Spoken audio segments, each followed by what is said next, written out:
ஆண்டவராகிய இயேசு கிறிஸ்துவின் நாமத்திலே நான் உங்களை வாழ்த்துகிறேன். தேவனுடைய பிள்ளைகளே, உங்களை சந்திப்பதிலே நான் மிகுந்த மகிழ்ச்சி அடைகிறேன். கர்த்தர் நல்லவராயிருக்கிறார். அவர் ஒவ்வொரு நாளும் நம்மை அதிசயமாய் வழிநடத்துகிற நல்ல தகப்பனாக அவர் இருக்கிறார். தேவனுடைய பிள்ளைகளே, இந்த காலை வேளையிலும் கூட ஒரு வார்த்தையை சொல்லி உங்களை உற்சாகப்படுத்த நான் ஆசைப்படுகிறேன்.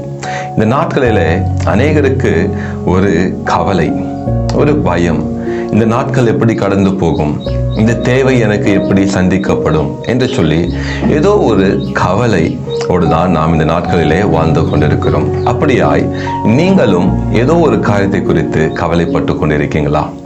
ஏதோ ஒரு கவலையோடு கூட இந்த காலை வேளையில நீங்க அமர்ந்து கொண்டிருக்கீங்களா? தேவனுடைய பிள்ளைகளே, இந்த காலை வேளையிலே கர்த்தர் உங்களோடு கூட பேச அவர் ஆசைப்படுகிறார். பாருங்க, மத்தேயு 6வது அதிகாரம் 26வது வசனம் இப்படியாய் எழுதப்பட்டிருக்கிறது. ஆகாயத்தின் பட்சிகளை கவனித்து பாருங்கள், அவைகள் விதைக்கிறதும் இல்லை, அறுக்கிறதும் இல்லை, களஞ்சியத்தில் சேர்த்து வைக்கிறதும் இல்லை, அவைகளையும் உங்கள் பரமபிதா பிழைப்பூற்றுகிறார். அவர்களை பார்க்கிலும் நீங்கள் விசேஷித்தவர்கள் அல்லவா? ஆமேன். பாருங்க, எவ்வளவு அழகான ஒரு வார்த்தை கர்த்தர் இந்த காலை வேளையிலே உங்களுக்கு கொடுத்திருக்கிறார். பாருங்க, வேதம் சொல்லுகிறது, இந்த ஆகாயத்தின் பட்சிகளை பார்க்கிலும் நீங்கள் விசேஷித்தவர்கள் அல்லவா? அப்போ இந்த பட்சிகளை நீங்க கவனித்து பாருங்களேன். அது விதைக்கிறதும் இல்லை, அறுப்பதும் இல்லை, களஞ்சியத்தில் சேர்த்து வைப்பதும் இல்லை. ஆனால் ஒவ்வொரு நாளும் அதுக்கு என்ன தேவையா இருக்கிறதோ அதுக்கு கிடைத்து விடுகிறது. எப்படி கிடைத்து விடுகிறது? பரமபிதா அவர்களை பிளப்பூற்றுகிறார். He feeds them. He knows their needs and he gives them accordingly.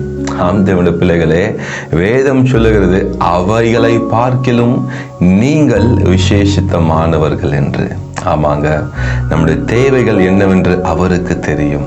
ஒருவேளை நீங்க கவலைப்பட்டு கொண்டிருக்கலாம், இந்த லோன் பணத்தை நான் எப்படி செலுத்துவது, இந்த வியாதியிலிருந்து நான் எப்படி விடுதலை பெறுவது, இந்த ஸ்கூல்ல எப்படி இந்த அட்மிஷனை நான் பெறுவது என்ற பல காரியங்களை நீங்கள் நினைத்து கவலைப்பட்டு கொண்டிருக்கலாம். கர்த்தர் சொல்லுகிறார், உன் தேவை என்னவென்று நான் அறிந்திருக்கிறேன், அவைகளை நான் பார்த்து கொள்ளுவேன் என்று.